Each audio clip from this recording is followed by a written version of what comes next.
퇴비에 냄새가 이제 심한 이유들을 조금 더 비교해 볼게요. 냄새 발생하는 기본이요. 수분 과다하고 산소 부족하고 탄소원이 없기 때문에 그래요. 그래서 이것이 제대로 발효가 안 되고 부숙이 안 되기 때문에 결국 냄새가 날 수밖에 없어요. 그리고 우리나라는요, 톱밥하고 왕겨, 쌀겨 이런 것들이 굉장히 부족하기 때문에 탄소원이 부족한 거예요. 탄소원이 충분히 돼야만이 산소 공급이라든지 미생물들이 활성화될 수 있거든요. 그래서 지금 부숙이 부족했을 때 발생할 수 있는 5가지 지금 만들어 왔는데요. 현장 조사 기준이에요. 그래서 이게 발효 기간이 제대로 되지 않고 단축 출하를 해요. 한꺼번에 3월 막 2월 막 어마어마하게 나오잖아요. 뒤집기 횟수가 굉장히 부족해요. 그리고 공장들이요, 침출수가 유출이 되면 안 되거든요. 조금이라도 신고가 들어가게 되면 환경영향부터 공장 문 닫아야 돼요. 그렇기 때문에 물을 많이 안 줘요. 침출수가 나가면 저장해서 그거를 또 깨끗하게 정화도 시켜야 하는데 비용이 많이 들잖아요. 그래서 수분 관리도 제대로 안 되고 있다라는 거예요. 그리고 온도 기록이 없어요. 앞에 선진국들 봤잖아요. 55도, 60도. 기록지가 있어요, 외국은. 선진국가들은요. 그리고 검사하거나 민원이 내려왔을 때 국가기관에 가서 기록을 달라. 이렇게 해서 본단 말이에요. 근데 우리나라는 없어요. 온도 기록에 대한 전혀. 그리고 공식적으로 허가된 거나 안 된 곳이나 국립농산물품질관리원에서 해줘야 하는데 인력이 없어요. 그러니까 대충 신고만 하면 출하 이렇게 되는 거예요. 거기 보면 등록번호 다 있을 거예요. 허가번호 있을 거고요. 그게 이제 쌓이는 거예요. 검사하지도 않고 출하가 되기 때문에 여러분 퇴비 너무 믿지 마세요. 정말 안 좋아요. 그래서 해외 대비 품질 격차 핵심을 보시면요. 발효관리, 온도기록, 입도, 그 다음에 냄새 체형. 입도라는 건 모양의 크기예요. 어떤 형태인지요. 우리나라는요. 쉽게 얘기하면 경험에 의존하고 있는 거고요. 외국은 센서 제어를 하고 있는 거고요. 그리고 온도 기록 우리는 없어요. 외국은 의무적인 건데. 그리고 입도도요, 불균이라는데 얘는 규격화가 돼 있고요. 우리는 냄새가 강하고 걔네는 냄새가 거의 없어요. 우리나라는 벌크 중심이에요. 그냥 또 소똥이 있으면 소똥 그대로 가져다가 부숙시켜가지고 대충 갈아가지고 그냥 막 뿌려대는 게 벌크 중심이고요. 펠릿 중심 외국은요. 이렇게 바뀌고 있습니다. 우리도 이렇게 해줘야 하는데요. 이거는 기술 문제가 아니에요. 우리나라 기술 좋아요. 어떻게든지 하려면 다 할 수가 있어요. 근데 시스템 문제예요. 저가 공급 정책, 그 다음에 보조금 구조, 처리 위주 정책. 쉽게 이야기하면요, 좋은 퇴비를 생산하는 게 아니고 일단은 분유 처리가 먼저예요. 환경을 위해서 태울 수도 없고 땅에 묻을 수도 없으니까 분유 처리를 우선으로 하다 보니까 퇴비의 질은 좋아질 수가 없다. 대체적으로 지금 이런 거라는 거예요. 지금 제가 전체적인 거 앞서 이제 길게 말씀드렸고 퇴비의 문제점도 말씀드렸고 외국과의 관계도 얘기했지만요. 한국 퇴비 문제는 기술 부족이 아니고요. 산업 부족, 그 다음에 정책 방향, 그 다음에 원리의 편중성이요.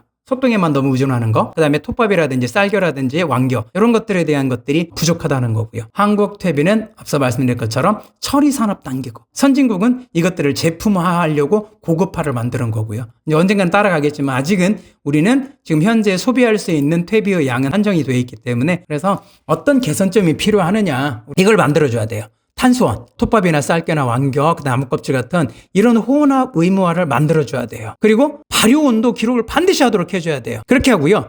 부숙도 등급 표시제. 이건요, 온도를 일정하게 하거나 열 처리를 하고 그 기준이 있으면요, 부숙도가 얼마나 된지를 알 수 있어요. 날짜가 아니고 부숙도를 가지고 검사 기준이라고 했는데 부숙이 되려면 날짜가 필요해요. 얼마 기간이. 기계에다가 넣고 했느냐 아니면 야적에다 했느냐 이거 따져줘야 돼요. 국립농산품질관리원에 가서 보시고 얘가 어떤 단계를 거쳤는지 특등인지 1등인지 뭐니 이렇게 해서 확실하게 해줘야 한다는 거예요. 그리고 펠릿 하려면 기계 설비가 돼 있어야 하기 때문에 펠릿화 하려고 하는 퇴비 공장에서는 퇴비를 국가 보조로 해줄 때 그 보조금의 일부를 그런 공장에다가 지원해주면 되잖아요. 그러면 퇴비에 대한 지원을 받기 때문에 자기들 노력을 해야죠. 연구 결과도 발표되고요. 이렇다고 하면 우리나라 퇴비도 세계 수준에 충분히 따라갈 수 있다라고 저는 생각됩니다. 이런 식이 돼야만이 우리나라 퇴비가 좋아지고 우리나라 토양이 좋아지고 그 다음에 농업 생산성도 늘어납니다. 지금 우리나라 국가의 토양은 80%가 오염이 돼 있어요. 그러다 보니까 비료 편중적인 농사를 질 수밖에 없고 비료 편중적인 농사를 짓다 보면 또다시 악순환이 계속 순환고리로 돌아갈 수밖에 없어요. 기본부터 바꿔놔야 돼요. 토양을 개선하는 것이 가장 중요합니다. 농가들이 좋은 퇴비와 나쁜 퇴비 구분하는 간단한 방법을 이렇게 지금 만들어 봤는데요. 집에서 그냥 할 수 있는 거예요. 좋은 퇴비는 냄새를 맡았을 때 흙냄새나 숲냄새가 나고요.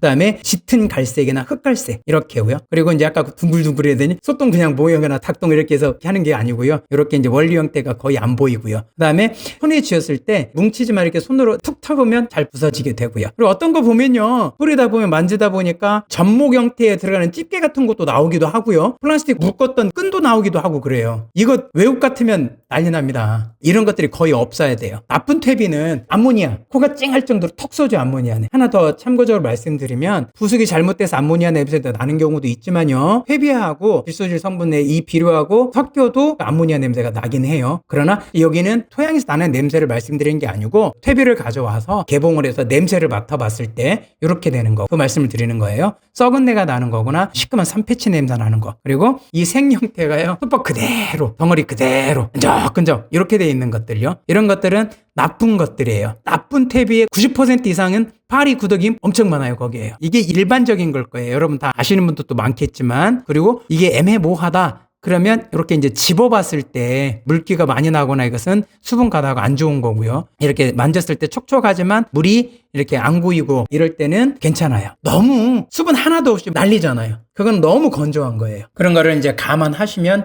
좋겠습니다. 종합적으로 수분 상태는 45에서 55%가 좋고요. 우리나라 규정은 55%입니다. 봉지 테스트도 해볼 수가 있어요. 지퍼팩에다가 조금 떠가지고 넣어보고 한 30-40분 지나서 이렇게 하게 되면요, 좋은 퇴비 같은 건 구수한 냄새가 나요. 나쁜 퇴비는 시궁창 냄새가 나요. 쉽게 하면 암모니아 썩은 내라는데 진짜 말 그대로 시궁창 냄새가 납니다. 이렇게 좋은 퇴비, 나쁜 퇴비를 집에서도 구분해 보실 수 있습니다. 우리나라 퇴비의 안 좋은 점들을 너무 많이 얘기하고 그랬는데, 우리나라 퇴비가 나쁜 점들을 밝혀서 농민들한테 좋은 퇴비를 만들 수 있도록 이렇게 지금 방송을 만드는 거, 영상을 만든 거고요. 여러분 참고하셔가지고 농민들이 나서셔서 이렇게 해서 좋은 퇴비를 만들 수 있도록 국가 정책이나 또 퇴비 회사들에서 좀 각성들을 하셔가지고 분주할 수 있도록 그렇게 해서 토양을 살려놓고 농사짓기 좋은 토양 이렇게 되었으면 좋겠습니다. 이상입니다.